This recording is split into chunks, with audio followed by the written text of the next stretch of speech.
চলেন আজকে আমি আপনাদের সাথে আমার হেয়ার কেয়ার আলোচনা করি। তো আমি এই কন্ডিশনারটা কিনেছিলাম, এটা 350 টাকা দাম নিয়েছিল। আমার চুল অনেক ফ্রিজিনেস হয়ে গিয়েছিলো, যেহেতু আমার চুল রিবন্ডিং বলতে ডিপ শাইন করা ছিল। তো আমি চুল অনেক দিন ধরেই ভাবছিলাম যে কি করা যায়। তো আমাকে একজন সাজেস্ট করলো ডিপ কন্ডিশনার করতে।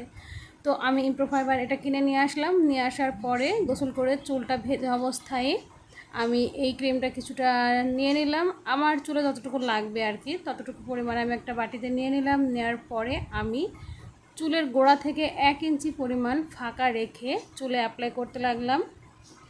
আমি জানি না এটা রেজাল্ট কেমন হবে, বাট এটা আমার ফার্স্ট টাইম বাসায় নিজে নিজে ট্রাই করা।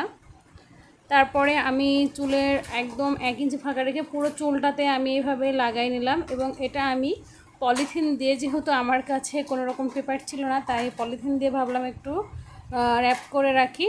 দেন আমি আধা ঘন্টা পরে ওয়াশ করলাম। ওয়াশ করার পরে আমি চুল একটু ঝরঝরা করে আমি একটু স্ট্রেটনার দিয়ে টেনে নিলাম। আমি ব্যবহার করার পরে যতটুকু বুঝলাম চুলটা অনেকটা সফট হয়েছিল। এই প্রোডাক্টটা যে এত ভালো হবে আমি কখনো কল্পনা করতে পারিনি। তারপরে আমি ভাবলাম দেখি তো একটু ইউটিউবে একটু সার্চ দিয়ে, তো ইউটিউবে সার্চ দিয়ে দেখলাম অনেক ভালো ভালো রিভিউ ছিল। দেন আমার এই যে আগে